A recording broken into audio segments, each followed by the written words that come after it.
नमस्कार दोस्तों, आप सभी लोगों का इस लेक्चर वीडियो में स्वागत है। आज हम डिस्कस कर रहे हैं नॉन पैरामेट्रिक टेस्ट में विल्कॉक्सन साइन रैंक टेस्ट। तो बेसिकली ये जो विल्कॉक्सन रैंक साइन टेस्ट है, ये बिल्कुल इक्विवेलेंट है पेयर्ड टी टेस्ट के। दोस्तों, जैसे कि हम सब जानते हैं कि जो विल्कॉक्सन साइन रैंक टेस्ट और पेयर टी टेस्ट में केवल जो डिफरेंस है वो डेटा का, क्योंकि विल्कॉक्सन साइन रैंक टेस्ट हम वहाँ यूज़ करते हैं जहाँ पर हमारा डेटा नॉर्मली डिस्ट्रीब्यूटेड नहीं है। जब हमारे पैरामेट्रिक टेस्ट के एजम्पशंस फुलफिल नहीं होते हैं तब हम Wilcoxon sign rank test use करते हैं।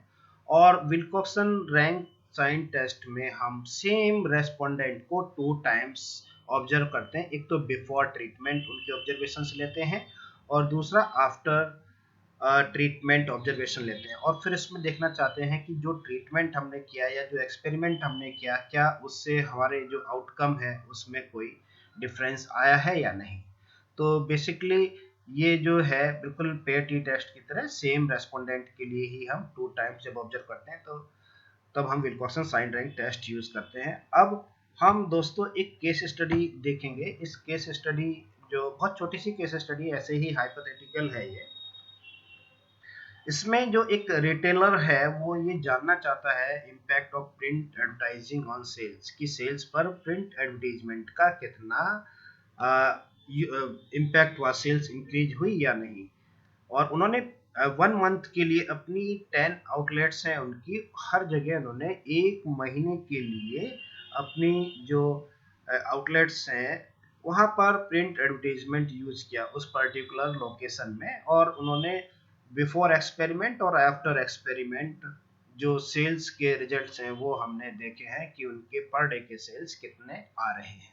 ठीक है दोस्तों, तो केस स्टडी बिल्कुल सिंपल है।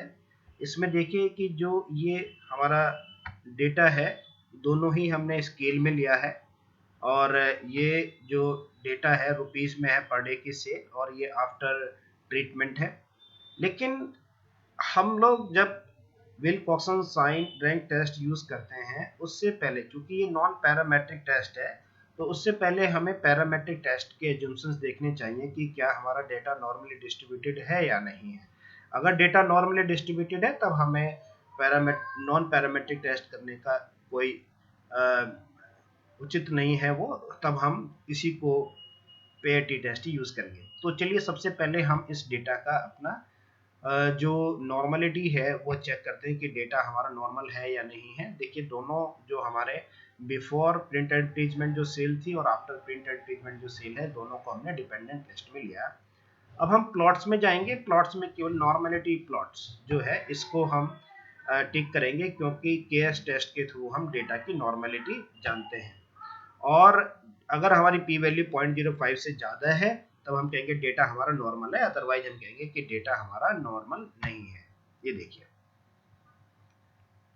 अब ये तो हो गया हमारा केस प्रोसेसिंग समरी, और ये डेस्क्रिप्टिव हमें देखना है टेस्ट ऑफ नॉर्मेलिटी के रिजल्ट। तो यहाँ हम देख रहे हैं बिफोर प्रिंट एडवर्टाइजमेंट भी डेटा हमारा नॉर्मल नहीं है, और आफ्टर प्रिंट एडवर्टाइजमेंट जो सेल है उसका भी डेटा हमारा नॉर्मली डिस्ट्रीब्यूटेड नहीं है। इसका मतलब है कि हम अब जो डेटा है उसको हम नॉन पैरामेट्रिक टेस्ट में यूज कर सकते हैं, और पेयर टी टेस्ट के ही इक्विवेलेंट हमारे पास जो डेटा है वो विल्कॉक्सन साइन रैंक टेस्ट है।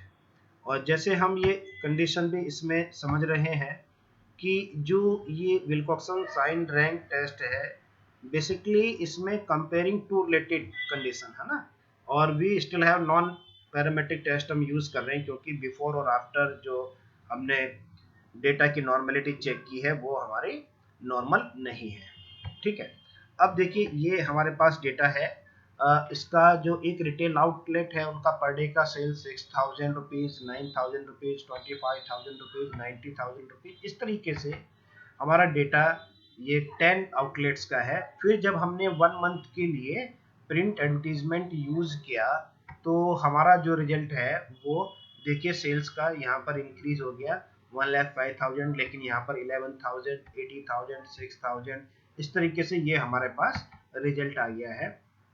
ठीक है, अब हमें करना क्या है दोस्तों, इसमें ये जो हमारे पास नॉन पैरामेट्रिक टेस्ट है, इसमें हम नॉन पैरामेट्रिक टेस्ट में जाएंगे और नॉन पैरामेट्रिक टेस्ट में जाने के बाद हम देखेंगे टू रिलेटेड सैंपल, है ना। इसको हम टू डिपेंडेंट सैंपल भी कह सकते हैं, टू रिलेटेड सैंपल भी कह सकते हैं। और इन दोनों को हम लोग जो ये हमारे बिफोर प्रिंट एडवर्टीजमेंट और आफ्टर प्रिंट एडवर्टीजमेंट दोनों वेरिएबल्स को हमने टेस्ट पेयर में यहाँ पर ट्रांसफर कर दिया है।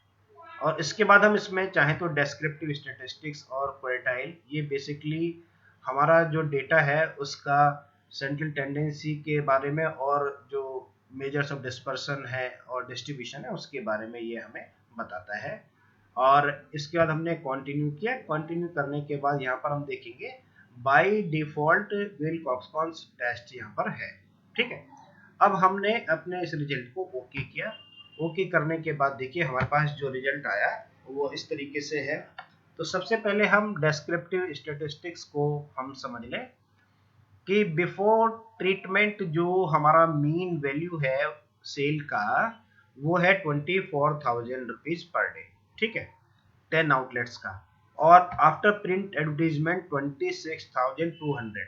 तो इसमें हमें ये लग रहा है कि कोई बहुत ज़्यादा सिग्निफिकेंट डिफरेंस नहीं है, लेकिन ये जो डिफरेंस है या नहीं है ये तो हमें पी वैल्यू बताती है।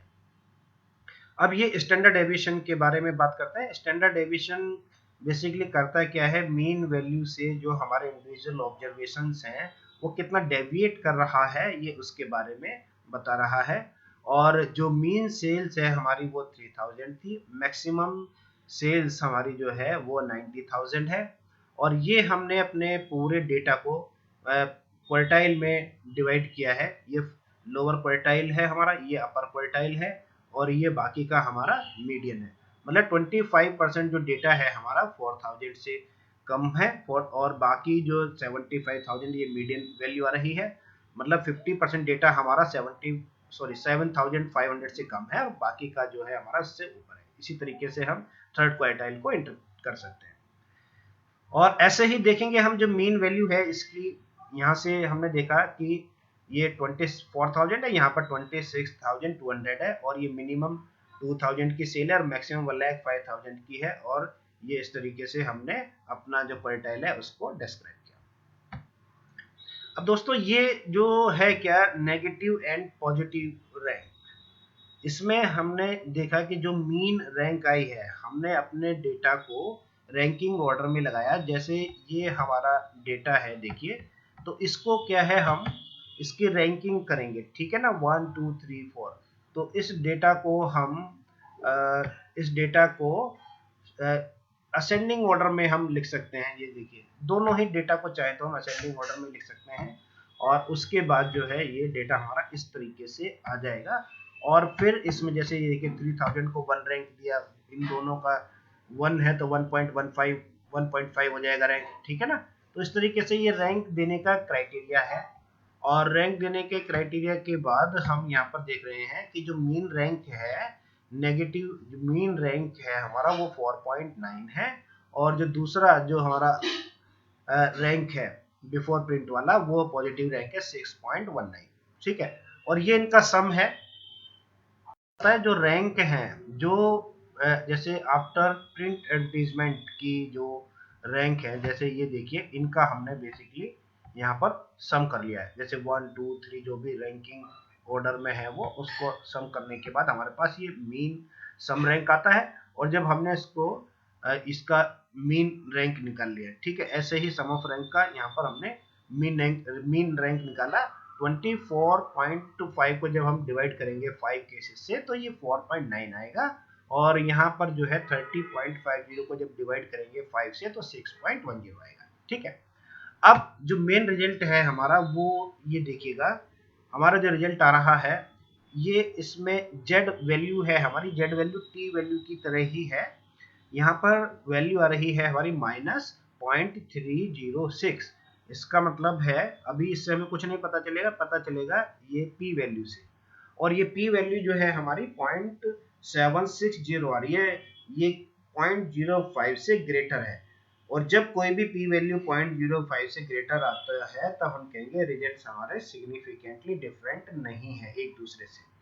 तो इस केस में हम ये कह सकते हैं कि जो हमने प्रिंट एडवर्टीजमेंट किया था 10 आउटलेट्स पर, उसका कोई इम्पैक्ट नहीं हुआ, ठीक है ना, सेल में कोई ज्यादा डिफरेंस नहीं है सिग्निफिकेंटली। और वो हमें यहाँ भी पता चल रहा है, बिफोर प्रिंट एडवर्टीजमेंट हमारी जो सेल थी वो 24,000 थी, और आफ्टर प्रिंट एडवर्टीजमेंट 26,200, ठीक है ना, 26,200। तो एक तो हमने हमेशा कहा है कि जो मीन हम लें या रैंक लें, जैसे मीन रैंक है हमारा या मीन वैल्यू है, अगर हम पैरामेट्रिक डेटा को एनालाइज करते हैं तो इनमें डिफरेंस तो जरूर आएगा मीन रैंक में। अगर नॉन पैरामेट्रिक टेस्ट की भी हम बात कर रहे हैं तो मीन रैंक में हमेशा डिफरेंस आएगा, लेकिन उस डिफरेंस को हम कि सिग्निफिकेंट कहें या ना कहें, तो वो जो हमें पी वैल्यू बताएगा कि अगर हमारी पी वैल्यू 0.05 से ज्यादा है तब हम इसी डिफरेंस को कहेंगे कि ये सिग्निफिकेंट है, और अगर ये पी वैल्यू हमारी 0.05 से ज्यादा है तब हम कहेंगे कि ये जो मीन रैंक का डिफरेंस आ रहा है ये सिग्निफिकेंट डिफरेंट नहीं है एक दूसरे से।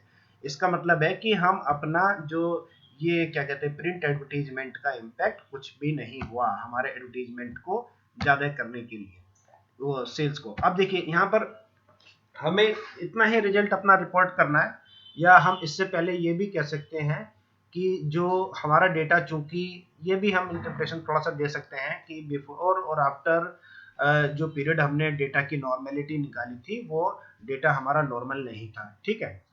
और इसके बाद फिर हमें ये फाइनली जो अपना रिजल्ट प्रोड्यूस करना है उसमें हमें ये देना है कि प्रिंट एडवर्टीजमेंट के लिए sales were not significantly different before and after print advertisement. Z की वैल्यू ये है और पी वैल्यू हमारी 0.05 से ज़्यादा है। तो दोस्तों ये जो हमने केस स्टडी की है बहुत बहुत छोटी सी केस स्टडी है। विल्कॉक्सन साइन रैंक टेस्ट कोई नया टेस्ट नहीं है, ये बिल्कुल पेयर टी टेस्ट की तरह ही डेटा को एनालाइज करता है, और इसमें जो कंडीशन है हमेशा ये ध्यान रखना है हमें कि विल्कॉक्सन साइन रैंक टेस्ट हम वहीं यूज करेंगे जहां पर हम अपने जो सेम पार्टिसिपेंट्स हैं उनको हम दो बार, देखिए इसमें लिखा ना यूज कहां पर होगा, to compare two sets of score, और जो सेम पार्टिसिपेंट से हमारे पास जो स्कोर आ रहे हैं उसी को हम यूज करेंगे विल्कॉक्सन साइन रैंक टेस्ट, ठीक है दोस्तों। अब ये तो हो गया हमारा जो नॉन पैरामेट्रिक टेस्ट में मैन वाइटनी टेस्ट और विल्कॉक्सन साइन टेस्ट। तो डिफरेंस दोनों में बस यही है कि इसमें जो हमारा सैंपल है उसको टू म्यूचुअली एक्सक्लूसिव ग्रुप में हम डिवाइड कर लेते हैं। इसमें हम सेम रेस्पोंडेंट को टू टाइम्स ऑब्जर्व करते हैं, या सेम ऑब्जेक्ट को हम टू टाइम्स ऑब्जर्व करते हैं, ये टू सैंपल का मतलब हुआ। अब हम अपने लेक्चर में क्रुस्कल वेलिस और फ्रीडमैन एनोवा का डिस्कस करेंगे।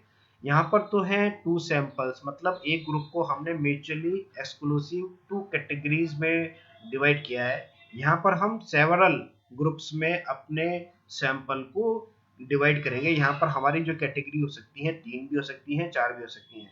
तो क्रुस्कल वेलिस टेस्ट एक तरीके का एनोवा का ही सब्स्टिट्यूट है, क्योंकि इसमें जब इसके एजम्पशंस फुलफिल नहीं होते हैं पैरामेट्रिक टेस्ट में तो क्रुस्कल वेलिस टेस्ट हम यूज करते हैं। तो क्रुस्कल वेलिस टेस्ट हमें कोई नई चीज नहीं बता रहा है, ये भी बेसिकली कंपेयरिंग मीन्स की तरह ही है। यहाँ पर कंपेयर